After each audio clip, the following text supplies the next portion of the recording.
Hello, this is Father Louis Scurti with Friends of the Word. We are continuing a love story, Dora's story, with her husband, Rich De Luca. And the story has been about their meeting, their marriage, their life together. And today I want to focus on the family system. As a family therapist, we deal with systems. And what that means is all the units of a family work together. Okay? Even if they're dysfunctional, they're still working and affecting every other piece of the family. That's a sort of modified and quick explanation. But as Dick is talking, he's talking about his family system with Dora and he as parents of 8 children. So let's continue Dora's story. Thank you, Rich, for being here. I appreciate this. Okay. In the last episode, we closed with if the kids were going on, the family was going on vacation, you sat the kids down and discussed this. Not all the time, but more than once. Yeah, we did that. Yeah, but they knew they had input. Yeah. Why? To some degree. Well, because we felt we want them to enjoy where they're going. So we don't want to take them somewhere where we know they're going to be complaining, oh, why did we come here? Yeah, are we there? Yeah. That was always our thought. Yeah. So that's what it was. But that's you and Dora coming. Let me get into your head. How did you come up with that idea? Let's be very democratic and get some opinions from the kids. Well, that was pretty much Dora's Again, I guess. Again. I don't remember saying that or making that suggestion. Right. And so it had to be her. But remember though, because we planned a lot and we're having a large family. From the time they started growing up, we always teamed them up wherever we went, and an older one would always be responsible for the next younger one. Okay. By the way, in all the trips we took, we never lost a child. Well, we would go down the shore, right? And when we went down the shore, my wife made bathing suits for all my daughters, so they had the same color bathing suit. So we could look all around the shore and pick out our daughters. I had 5 of those. That's fantastic. And that was part of our system. Yeah. But it was always from the time they were young, you're responsible for one of your younger siblings. Great. So we always encouraged them to share with each other and be helpful to each other. Also, as they grew older, we gave them duties.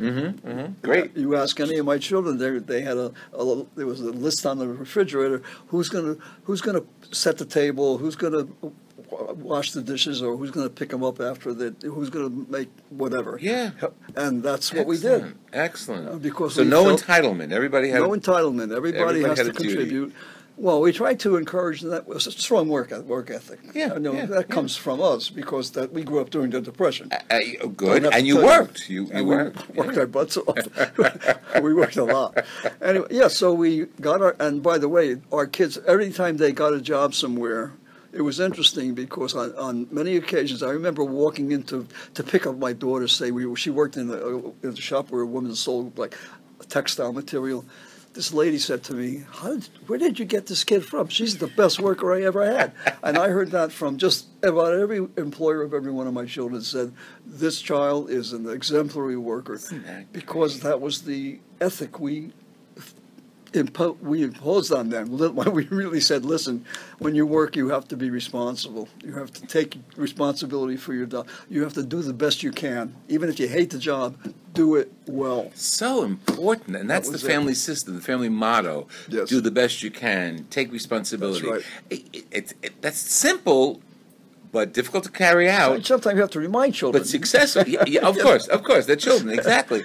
But how important that is. Yes, it is. Be successful based on your responsibility and take the responsibility. That's right. Great. Yeah. What kind of fields are your children in? Well, interesting. I have one who's a doctor. He's an internist up in Maine. I have a daughter who she works for a pharmaceutical company in regulatory. She's a chemist, basically. She wound up getting a degree in chemistry, wound up working in pharmaceuticals, quickly got into the regulatory affairs area, and she's a specialist in regulatory affairs. And also now she's doing project management, which is ironic because I did so much of that when I was Chip off the old block. Yeah, and then I have another daughter who was a nurse. That's Arlene, and she's retired though. She has 4 children, one of whom graduated at NYU this June. The second one just graduated yesterday from Indian Hills. Oh, great, high school. And the third one is in is in college now, going to a veterinary school. She was accepted in a veterinary school. Excellent. The fourth one is in high school. And then I have my youngest daughter actually was an accountant for a number of years, but then she retired. Well, and because her husband had a pretty good job, and she raised children. In fact, her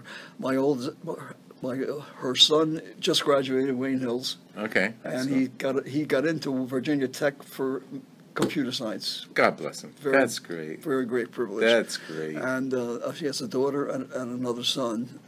And she, oh, by the way, she when she decided to retire, she also did part-time work for the Board of Ed, helping student teachers out with like our teachers. They offered her a job. She's now working as a teacher's assistant in the Wayne system. Isn't that great? So, then I have my oldest daughter, got a degree in marketing, wound up working for J.C. Penney for New York, and then she became a merchandiser, where she would actually contact vendors and make choices for material and everything. Did that for a number of years, and then she retired, and she is now teaching in a preschool as just for her hobby. Yeah, hobby. Now, by the way, again, we always emphasize to our children, look, you got to give back to society. You've got a lot of benefits, you've got a lot of blessings. How about helping somebody? Well, that was mostly Dora. Dora's whole view in life was, we are here to help others. That's why we're here. Beautiful. Yeah, that came out. And clearly, in her, it came out in spades. Absolutely. So, how much more blessed could I be? Yeah, really. And she knew. When did she pass? Just for the sake of 2012. Okay, so she passed in 2012. So she saw these kids grow up and become professionals, yes. and really benefit from that. The joy of being a mother, grandmother. She did. Yes. Career. We left off at William Patterson. You were adjuncting when we left off. So when did you become full-time William Patterson? In 1992, although I started teaching full-time in 1982. Okay. At the time, by the way, William Patterson offered me a job as an instructor, but they said I have to get a PhD in 5 years. I knew from experience and from hearing other men talk to me who had tried it, can't do it in 5. So I turned them down, and I got an offer from Bloomfield College, which is minority, largely. And I wound up teaching a lot of minorities, a lot of blacks and Spanish American kids. Good. So I thought that was really helpful. I mean, I enjoyed doing that. I did that until I got my PhD, and luckily, the year I got my PhD, they had a new president came in, and I wasn't. He was going to want to make some changes I wasn't happy about. So luckily, at Bloomfield. At Bloomfield.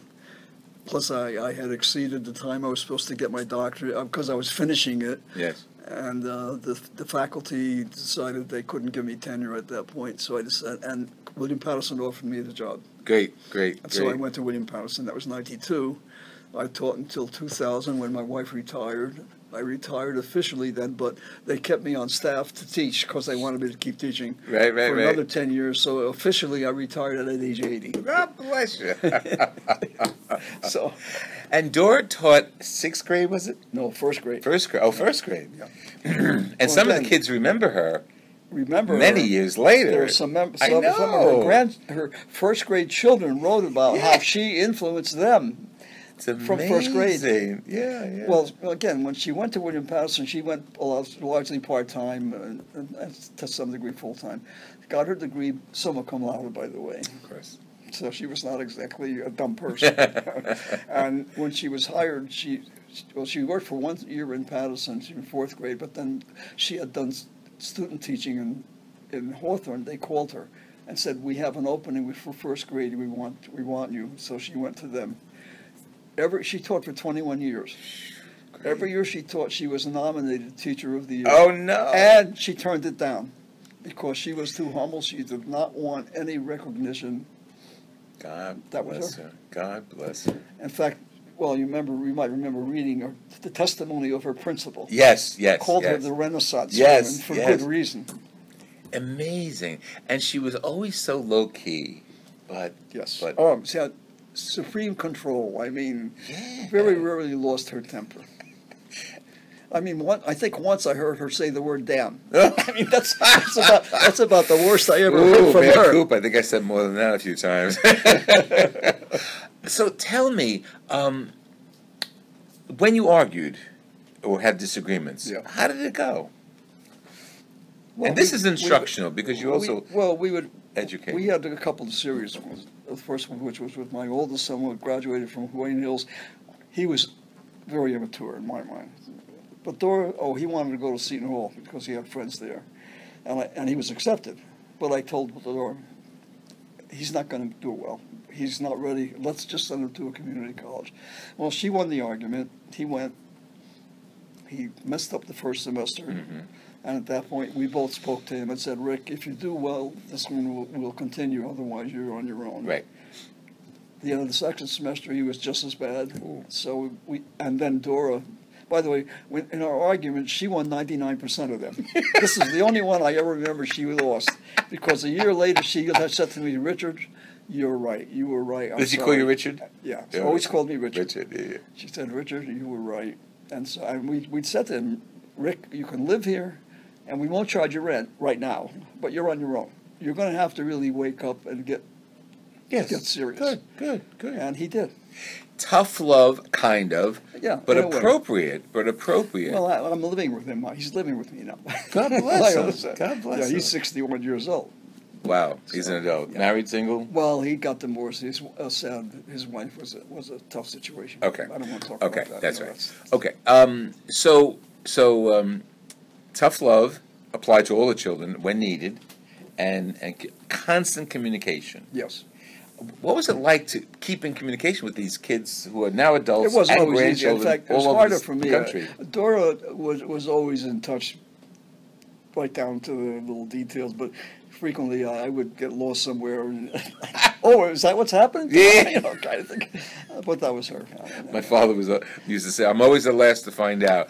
And my mother was always the first to find out. So I think that's a characteristic of many women, strong-minded women in families. Yes. They keep it organized, they keep it going, keep an open communication. Exactly. And when the fathers are able, they come into it, but it doesn't lift them off the hook. They have responsibilities too. That's correct. This is wonderful. And the next segment, I want to talk about her career in designing. So I really appreciate it. We've been talking about the family system, and as you're hearing, it was up and down. It worked, but it had little glitches here and there, but it continued for 57 years. This has been Father Louis Scurti with Richard De Luca talking about Dora's story. God bless you.